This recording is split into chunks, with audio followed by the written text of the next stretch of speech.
Hi, I'm Grandpa Gary, and I just got here. And today we have the Tundra by Hobby King out here. I've seen several guys put out the new Tundra, and I'm not, other than it coming with a gyro, I'm not real sure what the difference is. If you guys know, let me know. I know it's a different color, but goodness. There's a lot of colors for the Tundras. You just pick the one you like. But I did see it does come with their Orange RX gyro already in there. So maybe that's the big difference. I don't know. Anyways, we're going to fly the Tundra that I have here. I really enjoy flying it. And I think we have the big swap meet for my Urbana Club this weekend. And I plan on taking a few of these older airplanes and selling them. This one's not that old, but I need some new airplanes, so I got to get rid of some of these so that I can get new ones. So in that regard, it is one of the older ones. I think I'm going to get this one sold at the swap meet, and then we can order some new stuff.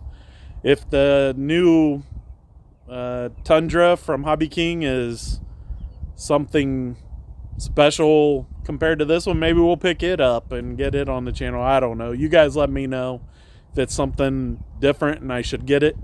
Just let me know. Anyways, let's get this thing in the air and see how it does.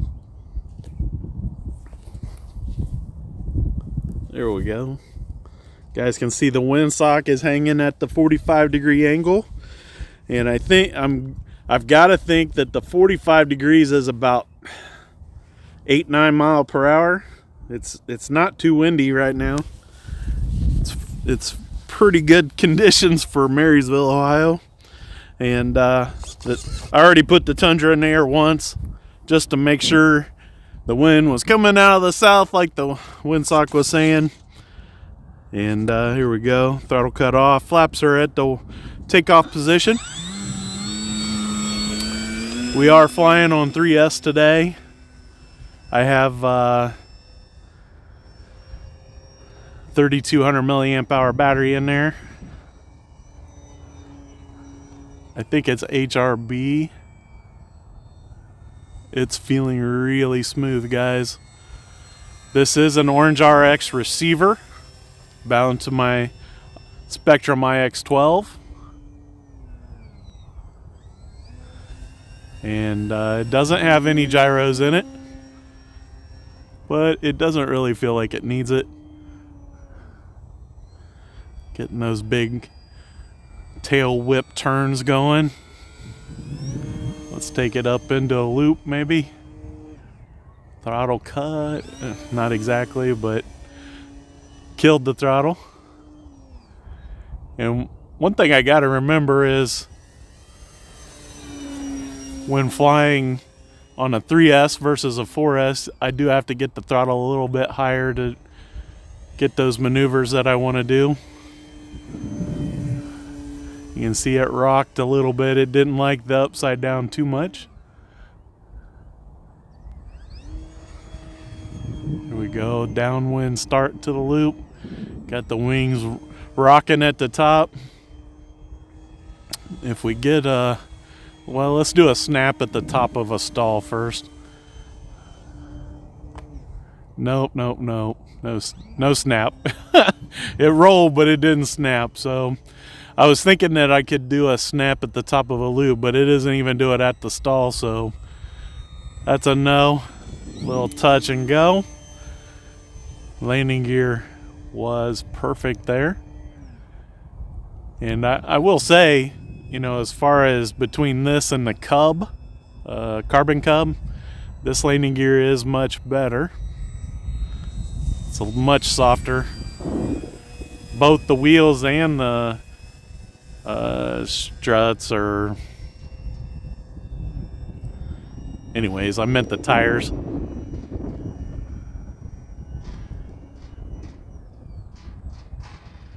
The wind has picked up just a little bit. Okay, so let's try that snap roll again. A little bit. I just realized, and that might be a reason why I wasn't liking the inverted. I just realized I had the flaps on still.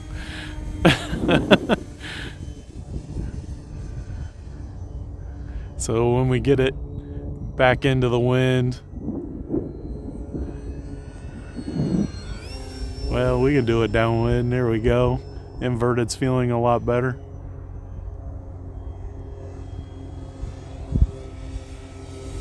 I hear 2 full scale in the area.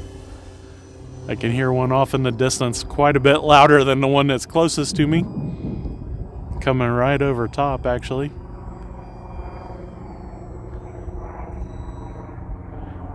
I'm tempted to look, so we're gonna land real fast.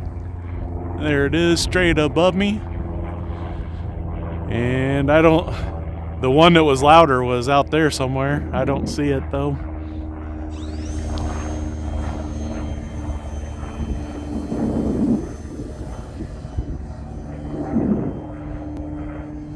Get that knife edge going downwind. Bring it back in.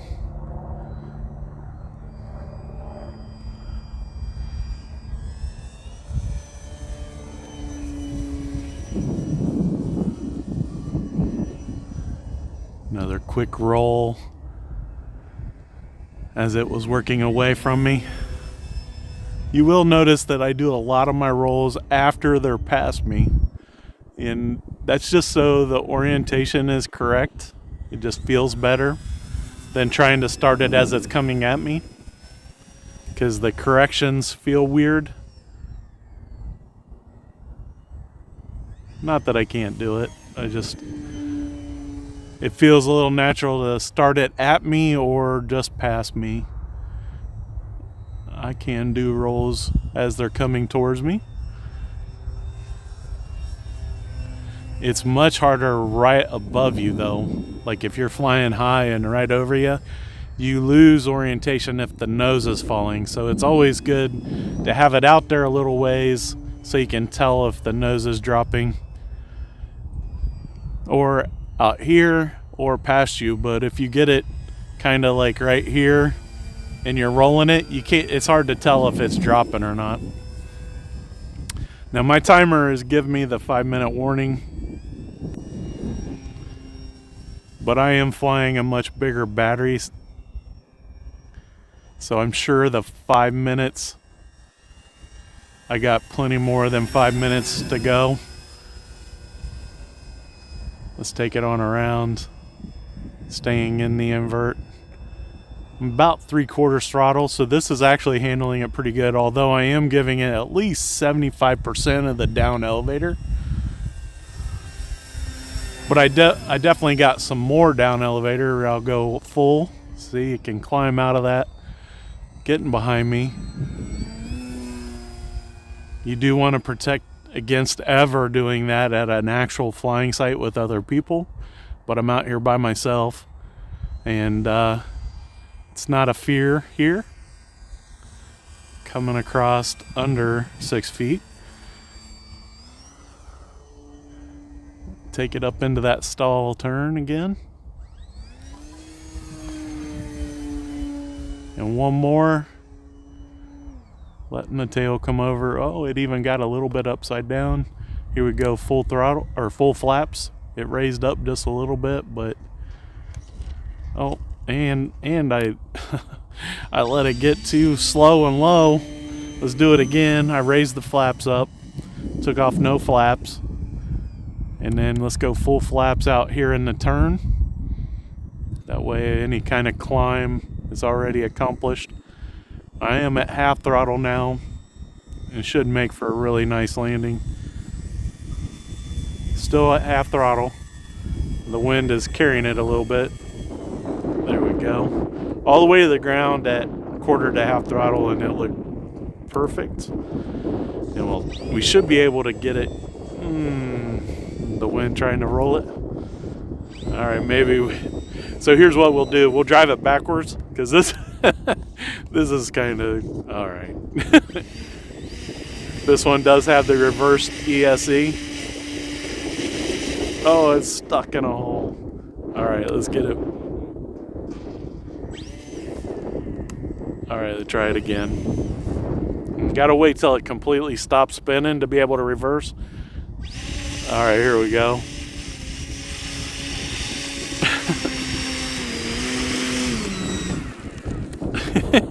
It's kind of quirky, but if you put the floats on there, having reverse anymore is almost a must. All these ESCs now having the reversing. If you're going to be out on the water with floats, especially if there's wind, because you're stuck. If you're up against the rocks, nose first, at the backside of the wind, you almost got to forget about it, and you got to just go down there and get it. But if you got the reverse thrust, you might be able to back it up in the wind. I don't know. You would think.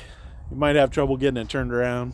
Anyways, it was fun today, guys. Big thanks to the Lord providing some decent weather, man. It is really nice. Even though we got a little breeze, it feels great. We definitely got to be upwards of 70 degrees. I didn't really check, and it's not on my watch.